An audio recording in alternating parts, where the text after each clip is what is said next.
தமிழகத்தில் பெண்கள் மற்றும் குழந்தைகளின் பாதுகாப்பை வலுப்படுத்தும் நோக்கத்தில் முதலமைச்சர் விஜயின் நேரடி கண்காணிப்பில் சிங்கப்பெண் சிறப்பு அதிரடிப்படை என்ற புதிய பிரிவு தொடங்கப்பட்டுள்ளது.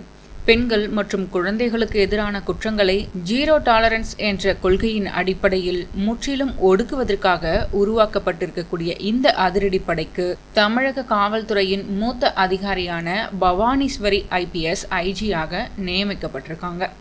ஆணாதிக்கம் நிறைந்ததாக கருதப்படும் காவல்துறை பணியில் தன்னுடைய திறமையாலும் துணிச்சலாலும் ஒரு புதிய வரலாற்று சாதனையை படைத்தவர்தான் IG K பவானீஸ்வரி IPS. பவானீஸ்வரியின் காவல்துறை வாழ்க்கையில் முக்கியமான மைல்கல்லாக அமைந்தது 2023ஆம் ஆண்டு. அப்படி அந்த ஆண்டு என்ன நடந்தது, இவர் யார், இவரது பின்னணி என்ன, இவர் என்னென்ன சாதனைகள் படைத்துள்ளார் போன்ற பல தகவல்களை இந்த வீடியோவில் விரிவாக பார்க்கலாம். தமிழக காவல்துறையில் நேர்மை, திறமை மற்றும் கண்டிப்பான நிர்வாகத்திற்காக அறியப்படும் அதிகாரிகளில் பவானீஸ்வரி IPS முக்கியமானவங்க. இவருடைய தந்தை காவல்துறையில் துணை காவல் கண்காணிப்பாளராக பணியாற்றியவர். சிறு வயதிலிருந்தே காவல்துறையின் மீது ஈர்ப்பு கொண்டிருந்த பவானீஸ்வரி கல்வியில் சிறந்து விளங்கி குரூப் 1 தேர்வில் வெற்றி பெற்று 2022ஆம் ஆண்டு காவல்துறையில் தனது சேவையை தொடங்கினாங்க.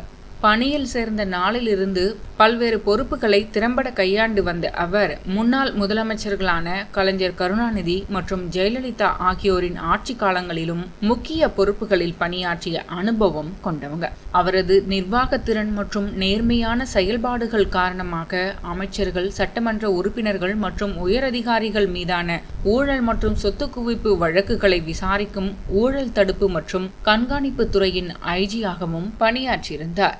பவானீஸ்வரியின் காவல்துறை வாழ்க்கையில் முக்கியமான மைல்கல்லாக அமைந்தது 2023ஆம் ஆண்டு. அப்போது தமிழ்நாடு அரசு அவரை மேற்கு மண்டல காவல்துறை தலைவராக நியமித்தது.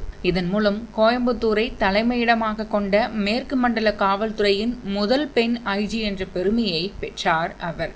கோவை, திருப்பூர், நீலகிரி, ஈரோடு, சேலம், நாமக்கல், கிருஷ்ணகிரி மற்றும் தர்மபுரி ஆகிய 8 முக்கிய மாவட்டங்களை உள்ளடக்கிய மேற்கு மண்டலம் தமிழகத்தின் மிக முக்கியமான காவல் நிர்வாக பகுதிகளில் ஒன்று. இந்த பொறுப்பில் பணியாற்றும் அதிகாரிக்கு சிறந்த நிர்வாகத்திறன், தலைமைத்துவ ஆற்றல் மற்றும் அனுபவம் அவசியம். இதனால் இதுவரை பெரும்பாலும் ஆண் அதிகாரிகளே இந்த பொறுப்பில் நியமிக்கப்பட்டிருந்தனர். ஆனால் தனது திறமையான பணி செயல்பாடுகள் மற்றும் நிர்வாக ஆளுமையின் மூலம் அந்த உயரிய பொறுப்பை பெற்ற முதல் பெண் அதிகாரியாக பவானீஸ்வரி IPS வரலாறு படைத்துள்ளார். கடந்த 23 ஆண்டுகளுக்கு மேலாக காவல்துறையில் பணியாற்றி வரும் பவானீஸ்வரி IPS பணியாற்றிய ஒவ்வொரு இடத்திலுமே தனக்கென ஒரு தனித்துவமான முத்திரையை பதித்திருக்கிறார். அவரது சிறப்பான காவல் சேவையை பாராட்டி இந்திய அளவில் சிறப்பாக பணியாற்றும் காவல் அதிகாரிகளுக்கு வழங்கப்படும் ஜனாதிபதி விருது அவருக்கு வழங்கப்பட்டுள்ளது. அதேபோல் பல்வேறு பாராட்டு விருதுகளையும் பெற்றிருக்கிறார். காவல்துறை அதிகாரிக்கே உரிய கண்டிப்பு மற்றும் ஒழுக்கம் அவரிடம் இருந்தாலும் பொதுமக்கள் மற்றும் சக அதிகாரிகளிடம் அன்பு, பாசம் மற்றும் மனிதநேயத்துடன் நடந்து கொள்ளும் நபர். கடினமான சூழ்நிலைகளிலும் தன்னம்பிக்கையுடன் செயல்பட்டு வெற்றி காணும் ஆற்றல் கொண்டவர் என்பதையும் அவரது காவல்துறை பணிப்பயணம் நிரூபித்திருக்கிறது. இந்த நிலையில் பெண்கள் மற்றும் குழந்தைகளின் பாதுகாப்பை உறுதிப்படுத்த தமிழக அரசு உருவாக்கியுள்ள சிங்கப்பெண் சிறப்பு அதிரடிப்படைக்கு பவானீஸ்வரி IPS தலைமையேற்கிறார். இந்த பிரிவு முதலமைச்சரின் நேரடி கண்காணிப்பில் செயல்பட உள்ளது. மேலும் பெண்கள் மற்றும் குழந்தைகளுக்கு எதிரான குற்றங்களை தடுப்பதற்காக கடுமையான சட்ட நடவடிக்கைகளை மேற்கொள்ளும் அதிகாரம் இந்த படைக்கு வழங்கப்பட்டுள்ளது.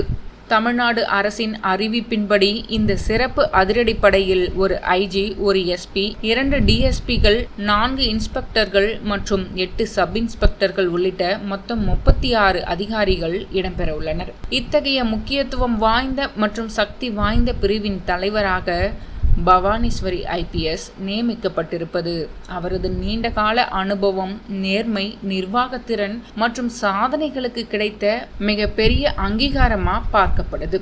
பெண்கள் பாதுகாப்பு மற்றும் குழந்தைகள் நலனுக்காக உருவாக்கப்பட்டுள்ள இந்த புதிய முயற்சி வெற்றியடைய பவானீஸ்வரி IPS அவர்களின் தலைமையும் அனுபவமும் முக்கிய பங்காற்றும் என்பதில் எந்த சந்தேகமும் இல்லை.